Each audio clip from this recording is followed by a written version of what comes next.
Hello guys, मेरा नाम है कनिष्क का। आप देख रहे हैं लो 91। इस वीडियो में हम बात करने वाले हैं लोक अदालत के बारे में, जो कि दिया हुआ है लीगल सर्विसेज अथॉरिटीज एक्ट 1987 के चैप्टर नंबर 6 में।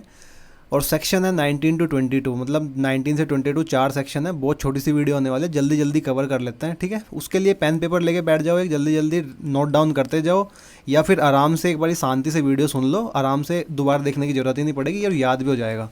तो लोक अदालत होता क्या है, मतलब क्या है लोक अदालत का? लोक अदालत का मतलब होता है पीपल्स कोर्ट, मतलब ये लोगों की अदालत होती है, तभी इसका नाम रखा गया है लोक अदालत, ठीक है। ये एक अल्टरनेट मेथड है डिस्प्यूट को सोल्व करने का, ठीक है। मतलब ये एडीआर का एक टाइप है, ठीक है। इसका ऑब्जेक्टिव क्या है? इसका ऑब्जेक्टिव है कि जल्दी से जस्टिस मिल सके, स्पीडी जस्टिस मिल सके। दूसरा एक कॉस्ट इफेक्टिव हो, मतलब कि अगर आप रेगुलर कोर्ट जाते हो तो वहाँ पे आपको वकील हायर करना पड़ता है, ठीक है, और उसके चार्जेस बहुत ज़्यादा होते हैं, कोर्ट फीसेस वगैरह ज़्यादा होती है। यहाँ पे आप रेगुलर कोर्ट जाने की बजाय एडीआर का ये लोक अदालत वाला मेथड आप चूज कर सकते हो। ये कॉस्ट इफेक्टिव होता है क्योंकि यहाँ पे आपको ज़्यादा वकील वगैरह हायर करने में ज़्यादा फीस वगैरह नहीं, बहुत ज़्यादा टाइम नहीं लगता है, जल्दी से सारा कुछ हो जाता है, ठीक है। दूसरा वॉलंटरी सेटलमेंट होता है डिस्प्यूट्स का, बिना कोर्ट रेगुलर कोर्ट्स के जाए, ठीक है।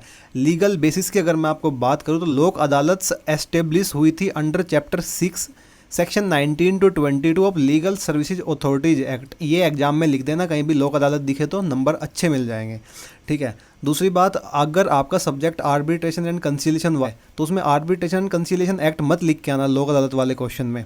लोक अदालत जहाँ पे आएगा तो वहाँ पे आपको यही एक्ट लिखना है, लीगल सर्विसेज अथॉरिटीज एक्ट 1987, ठीक है। सेक्शन 19 में दिया हुआ है ऑर्गेनाइजेशन ऑफ लोक अदालत, कैसे ऑर्गेनाइज होती है, कौन ऑर्गेनाइज कराता है, कहाँ कंडक्ट होती है, इस टेबल में लिखा हुआ है सारा कुछ, इसके स्क्रीनशॉट ले लो, ठीक है।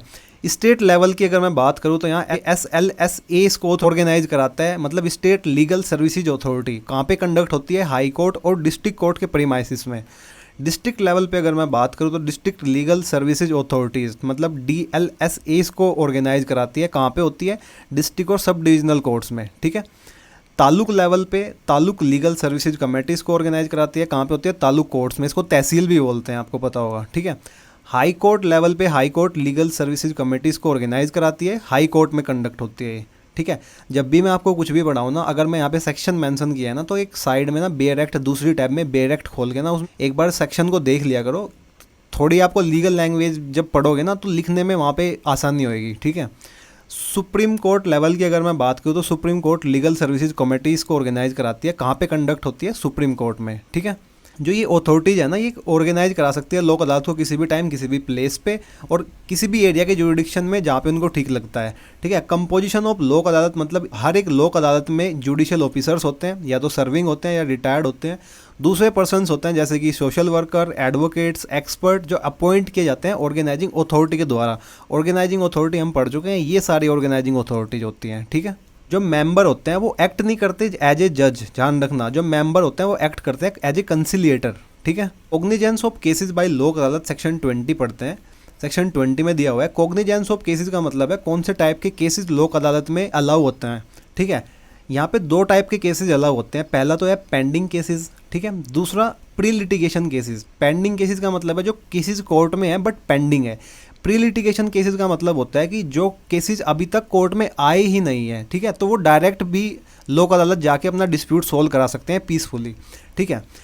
पेंडिंग केसेस की अगर मैं बात करूँ तो 19(5)(I) में दिया हुआ है, अगर दोनों पार्टी एग्री करती हैं या फिर एक पार्टी अप्लाई करती है और कोर्ट को लगता है कि सेटलमेंट की पॉसिबिलिटी है, या फिर कोर्ट को खुद लगता है कि मैटर सूटेबल है लोक अदालत भेजने के लिए, तो कोर्ट रेफर कर देता है लोक अदालत में, इन तीनों में से किसी भी सिचुएशन में, ठीक है। प्री लिटिगेशन केसेस की अगर मैं बात करूं तो इसका मतलब होता है कि वहाँ पे कोई केस अभी कोर्ट में फाइल ही नहीं हुआ है और वहाँ पे कोई डिस्प्यूट अगर है तो वो डायरेक्टली लोक अदालत में भी जा सकते हैं, अपने मैटर को पीसफुली रिजोल्व कर सकते हैं। इसको बोलते हैं प्री लिटिगेशन डिस्प्यूट, ठीक है। अगर एक पार्टी अप्लाई करती है ऑर्गेनाइजिंग अथॉरिटी या कमेटी को, मैटर है ना वो रेफर कर दिया जाएगा लोक अदालत में, ठीक है, दूसरी पार्टी को सुनने के बाद। कितना आसान भाषा में मैं आपको समझा रहा हूँ, तो यार लाइक कर दो, ठीक है, अभी कर दो। दूसरा सब्सक्राइब कर दो। मतलब 80% लोग ना वीडियो देख लेते हैं और चले जाते हैं, मतलब 20% ही सब्सक्राइब करते हैं। क्यों भाई, आप नेक्स्ट सेमेस्टर में भी तो जाओगे ना, तो आसान भाषा में इतना अच्छा कुछ लिखना है तो कर दो सब्सक्राइब यार, ठीक है। तीसरा, शेयर कर दो यार, अपने कॉलेज का आपका ग्रुप होता है वहाँ पे शेयर कर दो, सबके लिए, सबके नंबर अच्छे आए ना, ठीक है। आफ्टर रेफरेंस लोक अदालत प्रोसीड करती है कंप्रोमाइज़ कराने के लिए या फिर सेटलमेंट कराती है और फॉलो करती है principle of justice, equity, fair play and legal principles follow करती है, ताकि सब दोनों को इक्वली जस्टिस मिल सके और एक विन विन सिचुएशन क्रिएट हो दोनों पार्टीज़ के लिए, ठीक है। अगर सेटलमेंट नहीं होता है, या तो सेटलमेंट हो जाएगा, केस वहीं पे ख़त्म हो जाएगा। अगर सेटलमेंट नहीं होता है तो दो सिचुएशन होती है। पेंडिंग केसेस में क्या होता है, जो मैटर होता है ना, अगर लोक अदालत में वो रेफ़र कर दिया है बट लोक अदालत में उसका सोल्यूशन नहीं हुआ है, ठीक है, तो केस दोबारा वापस चला जाता है सेम कोर्ट में, और जहाँ से उसकी प्रोसीडिंग्स छूटी थी वहीं से दोबारा शुरू हो जाती है। प्री लिटिगेशन मैटर में लोक अदालत एडवाइज करती है पार्टीज़ को कि एक लीगल रेमेडी के लिए कोर्ट में जाके, ठीक। एक्सेप्शंस क्या है, जो लोक अदालत होती है ना, वो कौन से केसेस नहीं लेती है। लोक अदालत में वो केसेस नहीं सोल्व होते हैं जो नॉन कंपाउंडेबल ऑफेंसेज होते हैं अंडर क्रिमिनल लॉ, ठीक है। और दूसरा, जो केसेस जहाँ पे दोनों पार्टी एग्री नहीं करती है सेटलमेंट के लिए, जब दोनों पार्टी सेटलमेंट के लिए एग्री करेंगी ही नहीं तो क्यों ही जाएगा, क्यों ही लोक अदालत उसको एक्सेप्ट करेगी, ठीक है। सेक्शन 21 में दिया हुआ है अवार्ड ऑफ लोक अदालत। जो लोक अदालत का डिसीजन होता है वो फाइनल होता है, बाइंडिंग होता है, ठीक है, जो वो ट्रीट किया जाता है as a decree of civil court, ठीक है। यहाँ पे कोई अपील नहीं होती है। तीसरा, ये वॉलेंट्री होता है। अवार्ड जो बेस होता है वो म्यूचुअल कंसेंट पे होता है पार्टीज़ की। ये एनफोर्स किया जा सकता है एज ए कोर्ट डिग्री, ध्यान रखना। अगर पार्टी नहीं एग्री करती है सेटलमेंट के लिए तो जो मैटर होता है ना वो दोबारा कोर्ट में भेज दिया जाता है, अगर वो ऑलरेडी कोर्ट में था केस, तो अगर वो ऑलरेडी पेंडिंग था। और प्री लिटिगेशन केस में लोक अदालत क्या करती है, अगर सेटलमेंट नहीं होता है तो उनको एडवाइस देती है कि कोर्ट जाने का। पावर्स ऑफ लोक अदालत दी हुई है सेक्शन 22 में। लोक अदालत या परमानेंट लोक अदालत की सेम पावर होती है जैसे सिविल कोर्ट की होती है अंडर सीपीसी, ठीक है। जैसे कि summon and enforcing attendance of witness, मतलब कि किसी भी विटनेस को समन करके बुला सकती है, ठीक है। एग्जामाइनिंग विटनेस अंडर ओथ, मतलब अंडर ओथ विटनेस का एग्जामिनेशन कर सकती है। रिसीविंग एविडेंस ऑन एफिडेविट, आप अपना स्टेटमेंट एफिडेविट पे लिखकर भी लोक अदालत में दे सकते हो एज एन एविडेंस, ठीक है।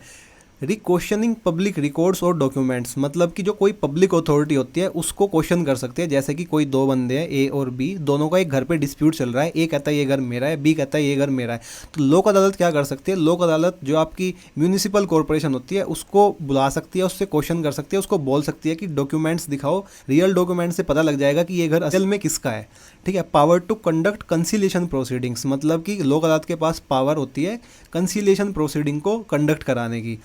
बट लोक अदालत जो रेगुलर कोर्ट्स होते हैं उनकी तरह डिसाइड नहीं करती है किसी को मेरिट्स पे। लोक अदालत फैसिलिटेट करती है कि कॉम्प्रोमाइज सेटलमेंट हो जाए दोनों पार्टी के बीच में, ठीक है।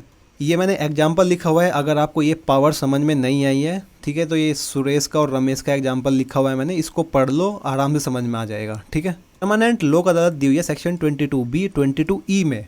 परमानेंट लोक अदालत को परमानेंट इसलिए बोला जाता है क्योंकि ये नॉर्मल लोक अदालत की तरह नहीं होती है, ये ओकेजनली हेल्ड नहीं होती है, ठीक है।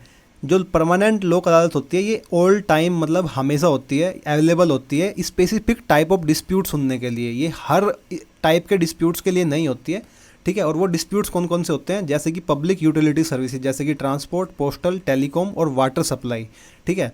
अगर दोनों पार्टी एग्री नहीं करती है सेटलमेंट के लिए तो परमानेंट लोक अदालत डिसाइड कर सकती है डिस्प्यूट को ऑन मेरिट, जैसे रेगुलर कोर्ट करती है और रेगुलर लोक अदालत नहीं करते हैं, ठीक है। तो यहाँ पे मैंने एक फ्लो चार्ट बनाया हुआ है सेक्शन वाइज। ऐसा फ्लो चार्ट आप एग्जाम में लिख के आओगे ना तो उस पर ना अच्छे मार्क्स मिलते हैं आपको। इसका स्क्रीनशॉट ले लो और इसको पढ़ लो एक बार वीडियो को पॉज करके, ठीक है। सेक्शन 19 में क्या दिया हुआ है, कौन ऑर्गेनाइज करता है, कंपोजिशन, ज्यूरिडिक्शन।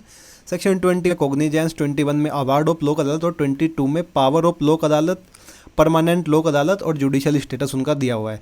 ऐसे आप आंसर लिखोगे ना एग्जाम में तो आपको अगर 20 मार्क्स का आपका है ना तो 17, 18, 19, 20 भी मिल सकते हैं, इस तरीके से आप अगर लिखोगे तो, ठीक है।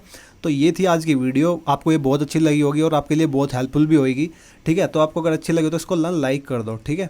और यहाँ पे ना सब्सक्रिप्शन की लिंक आएगी, उसको सब्सक्राइब कर लेना। एक वीडियो मैं इंपॉर्टेंट डाली हुई है यहाँ पे, मैं पर्सनली खुद चूज करके डालता हूँ, तो इसको जरूर देख लेना। यहाँ पे पूरी प्लेलिस्ट आ जाएगी, अगर ये आप पहली वीडियो देख रहे हो तो इससे पहली वाली वीडियो आपके लिए बहुत ज़रूरी है, वो भी देख लेना। तब तक के लिए all the very best for your exams. Bye bye, मिलते हैं अगली वीडियो में।